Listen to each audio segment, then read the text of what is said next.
Привет, друзья! Я рад вас приветствовать на своем канале. И в сегодняшнем выпуске мы разберемся, как организовать ваши VST-синтезаторы, как же все настроить так, чтобы было просто и удобно работать живьем. Сегодняшний выпуск будет очень полезен для клавишников, для людей, кто играет на клавишах, выступает, хочет разнообразить свои звуки, или же устал таскать 20-килограммовую клавишу и хочет перейти на какой-то более легкий вариант. Поехали!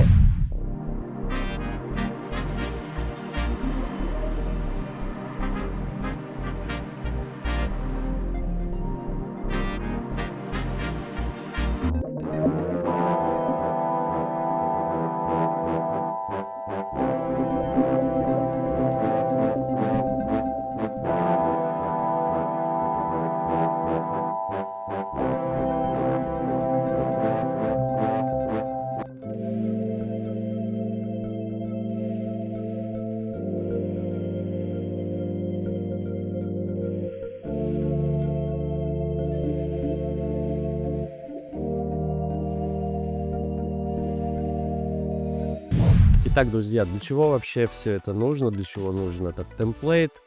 А все просто. Для того, чтобы организовать свои звуки в Ableton, пользоваться какими-то VST-синтезаторами, сэмплами, которыми вы не можете пользоваться, используя вашу обычную клавишу.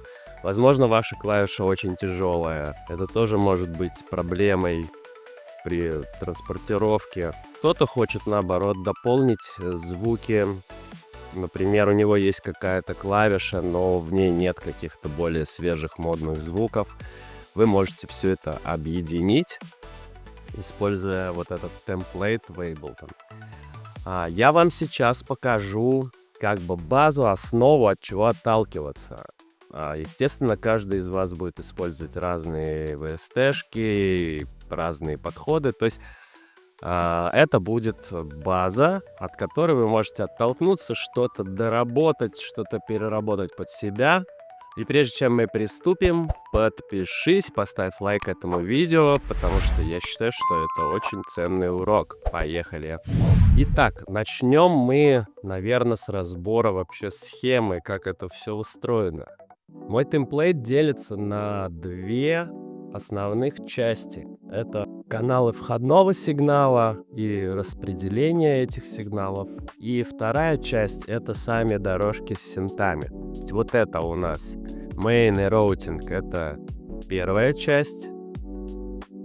И вот это все синты — это как бы вторая часть. Первый канал — это просто пустой MIDI-канал, который приходит сигнал от нашего контроллера. Пока не обращайте внимания на эти клипы. По сути, вот что нужно понять, что MIDI-сигнал с клавиатуры приходит вот в первый канал.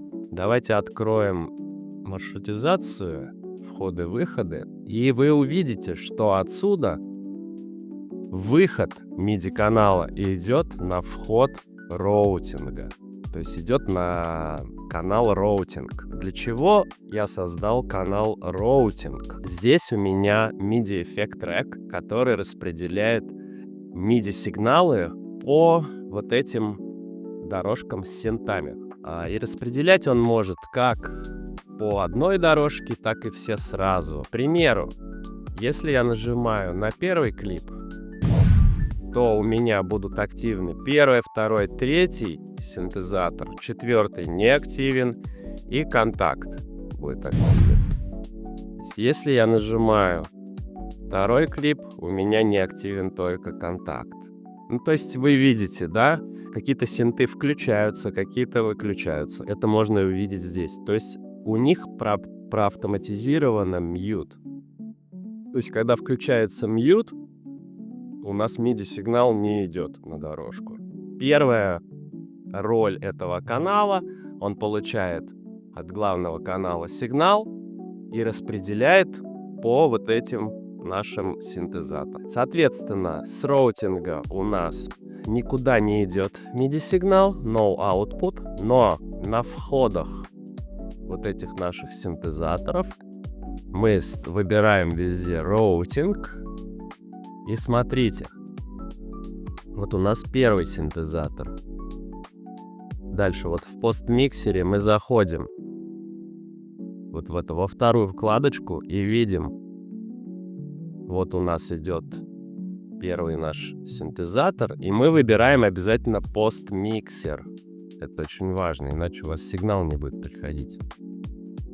То же самое мы делаем и в остальных, только мы уже выбираем второй синтезатор, здесь постмиксер, соответственно, здесь третий. У меня просто были разные синтезаторы, и старые названия остались, не обращайте внимания, не переименовал. Все, соответственно, здесь все то же самое. Вот мы выбираем постмиксер на входе. Здесь у нас должно быть нажат ARM, либо IN. Но если вы нажмете ARM, вы сможете записывать MIDI-клипы. То есть вдруг, если вам понадобится записать вашу партию, вы сможете это сделать вот здесь в MIDI-клипах. Дальше у нас идет везде мониторинг IN. Заметьте, ARM мы уже не включаем, нам потому что на эти каналы писать ничего не надо. Нам нужно просто пропускать сигнал. Соответственно, у нас везде IN включен. Да, еще один момент. У меня вот здесь созданы снапшоты. Вот если я нажму, то вы видите 1, 2, 3. То есть, если я нажимаю на этот снапшот, у меня работает только первый синт. Если я нажимаю на двойку, у меня работает только второй и так далее. Для чего это нужно? Допустим, в какой-то ситуации вы не подготовились к какой-то песне, и вы точно знаете, какой вам нужен синтезатор, вы можете просто его выбрать вручную. А прежде чем мы пойдем дальше, поставь лайк, подпишись на этот канал, потому что здесь выходят полезные видео, как ты уже догадался. Итак, давайте посмотрим, что у нас в дорожках с нашими синтами происходит. Вы видите, что у нас не просто тут синт загружен, но еще есть MIDI эффект трек. Давайте посмотрим, что он делает. Во-первых, у нас вы можете видеть здесь Program Changer, скачанный с Max for Live. Это бесплатный плагин. Можете скачать его на Max for Live. Отличный простой плагин, который работает в большинстве случаев. И здесь у нас плагин, аблетоновский плагин Pitch, который просто меняет pitch и границы наших зон. Что еще важно? На каждой дорожке с синтами вы видите вот такие еле заметные клипы. Еле заметные они потому, что у нас включен мониторинг IN. То есть, если я переключусь, они сразу станут разноцветными. Но нам это не нужно. Для чего нужны эти клипы нам? Они нам нужны как раз-таки для того, чтобы менять пресет и менять вот эти все параметры. Вы видите, что на каждом синтезаторе есть эти клипы. Где их нет, значит, там нет необходимости переключать наши пресеты или просто не используются эти синты. ВКонтакт у нас не переключает пресеты, здесь мы используем только духовые, а они у нас постоянные, то есть они у нас не переключаются. Как это все работает? Здесь у меня тритон. Ну, давайте я парочку открою синтов, и вы сможете увидеть. Итак, смотрите за пресетами.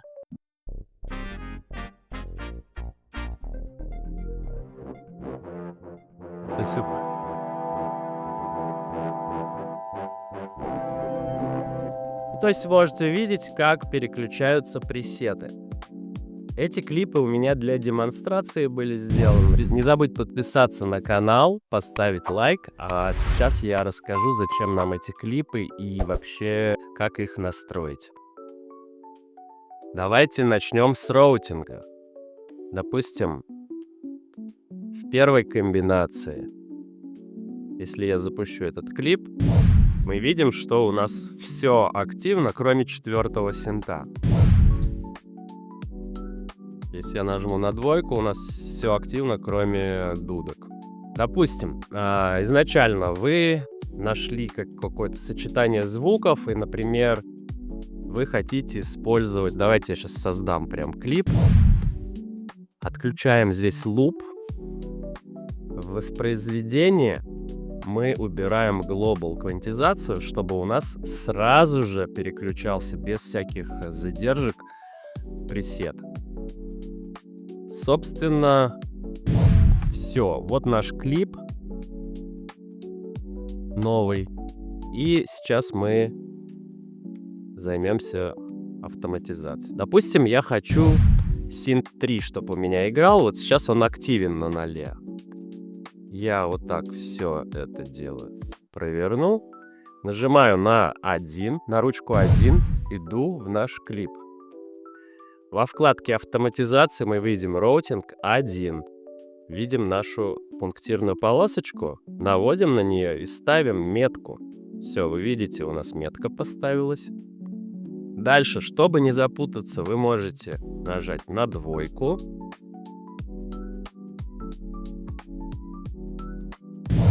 И вот вы видите, здесь 2 выбрана. То же самое ставим 127. Либо вы можете отсюда выбирать. Да, но здесь можно запутаться иногда.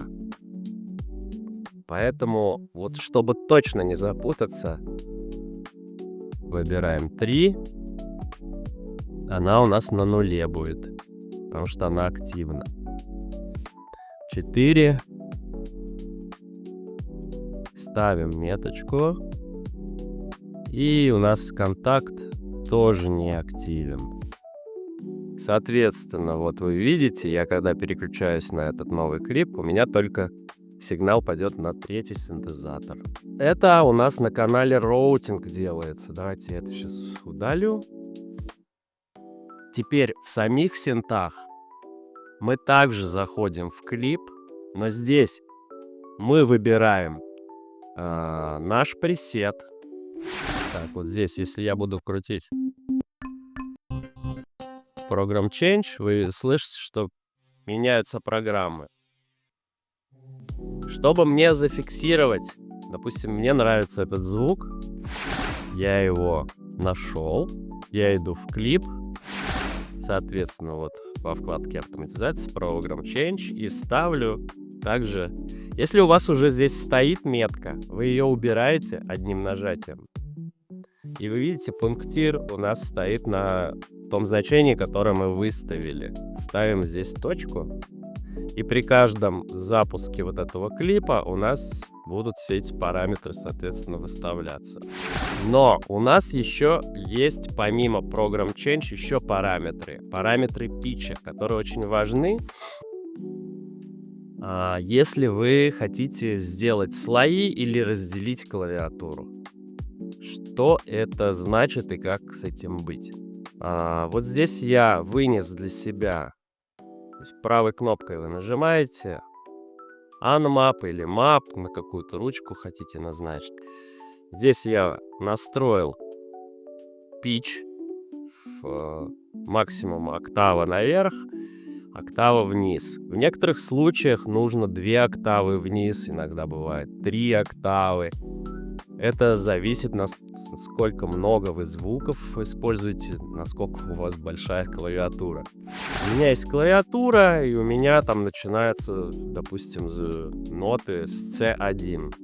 В таком случае я здесь выставляю C1, то есть ниже C1 у меня не будет играть. И здесь range я выставляю от C1 диапазон наверх. Насколько октав или насколько полутонов у меня будет вот этот диапазон. И питчем, допустим, если вы уходите очень высоко, питч тоже смещается. То есть у вас очень будет высоко все это играть. Поэтому питчем вы, по сути, компенсируете высоту вашего синта. То есть, если вы залезли очень высоко, вы просто на октаву, на 2 делаете ниже. Если наоборот у вас слишком низко, вы делаете. То есть, настраивайте. Далее, все вот эти вот параметры. Program Change мы уже зафиксировали. Дальше нажимаем Pitch. Видим, Pitch у нас минус 12, а там у нас 0. Убираем метку. Вот у нас стал на 0, ставим метку. А дальше идем на нижнюю ноту. То же самое. Ставим метку. И здесь все то же самое. Вы настроили один синт на первом пресете только. Если вы используете еще какие-то синты в этом слое, допустим, мы будем следующий синт использовать, второй. Значит, нам нужно убедиться, что у нас второй открыт. Допустим, все остальные закрыты, если они нам не нужны. Опять же, идем сюда. Ставим нашу меточку. Вот эти все мы закрываем. Все делаем то же самое, грубо говоря. Дальше мы идем вот во второй синт. И мы послушаем только его. Заметьте, у нас вот здесь C1. Допустим, здесь я поставлю C2. То есть у нас сначала октава идет, играет первым звуком, а потом, допустим, они будут играть вместе.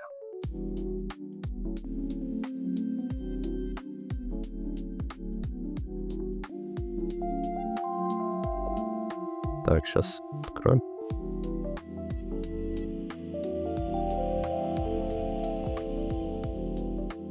Соответственно, то же самое со всеми остальными синтами. Единственное, что, исходя из того, как вы хотите разделить клавиатуру, вы ставите lowest note, нижнюю ноту, и диапазон. Допустим, если вы хотите, чтобы два звука вместе звучало, то есть у них должна пересекаться, вот этот диапазон должен пересекаться. Если вы хотите, чтобы они отдельно были слоями, то, соответственно, выставляете пороги так, чтобы они не пересекались. Вот и все. Если у вас клавиатура там в 3-4 октавы и больше, и вам будет намного удобнее, например, по октаве на каждый звук дали, у вас там 3-4 разных звука, может быть. Иногда не нужно, иногда нужно просто бас и какой-то родос. Ну, в принципе, любые комбинации вы здесь можете задействовать. Еще раз не забудь поддержать мой канал лайком, подпиской и досмотри это видео до конца, потому что я сейчас расскажу, как нам переключать звуки и как вообще работать в реал-тайме. Для того, чтобы переключать звуки, нам нужно триггировать вот эти все клипы, потому что на каждой дорожке будут включаться нужные диапазоны, будут включаться нужные пресеты. Здесь будет включаться маршрутизация, нужные синты будут включаться, ненужные выключаться. Вернее, сигналы на них будут подаваться или не подаваться.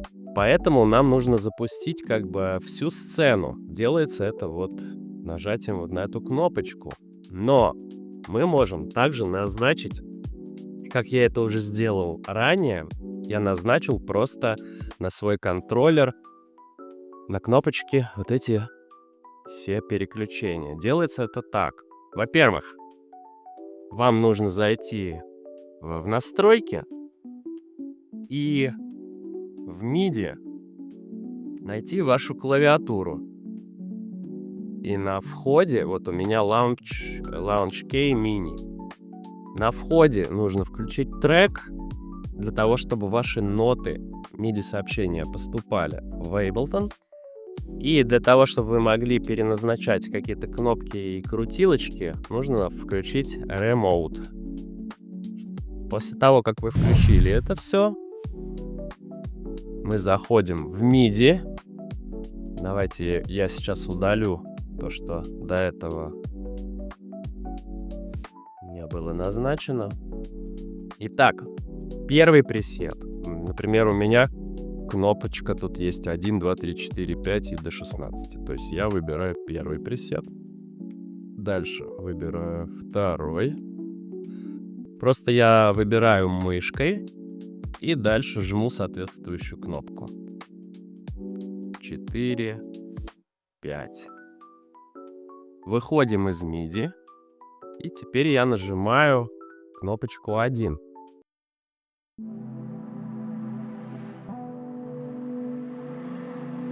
Хочу переключиться на другой пресет. Нажимаем сюда, на второй.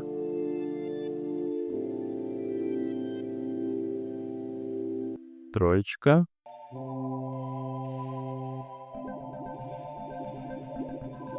Ну, то есть вы видите, что все работает. Переключаемся. То есть я скроллю октавы, и у меня разные звуки в разный момент появляются, потому что у меня диапазон поделен, ну, в общем, разделен между вот этими синтами. Я вот на своем контроллере также назначил ручки громкости, фейдеры. Фейдеры, так же, как и любые другие параметры, вы можете ограничить. Тут, например, у нас до плюс 6 мы можем выставить 0 везде, чтобы не превышать 0. Теперь, как бы я ручку не крутил, у меня будет 0. Опять же, разные звуки, они воспринимаются нами как бы с разной громкостью. Даже если у нас на одном и том же синте выставлена одна громкость, восприниматься звуки могут по-разному, какие-то могут казаться громче. Поэтому в любом случае нам нужно следить тоже за балансом инструментов. Как это можно сделать? Вы можете настроить на контроллер громкость каждого синта. Это поможет вам в незапланированных ситуациях работать. И также, как я показывал ранее, мы можем автоматизацию громкости прописать в каждый клип. И при каждом переключении пресета громкости будут выставляться, как вы это задумали. И если вы хотите что-то подправить, вы уже сможете это сделать руками. Но базово будет все включаться, как вы настроили. И баланс между этими синтами, соответственно, будет оптимальный. Если вам что-то непонятно, пишите в комментариях, поддерживайте обязательно канал. Все, всем пока, до новых встреч.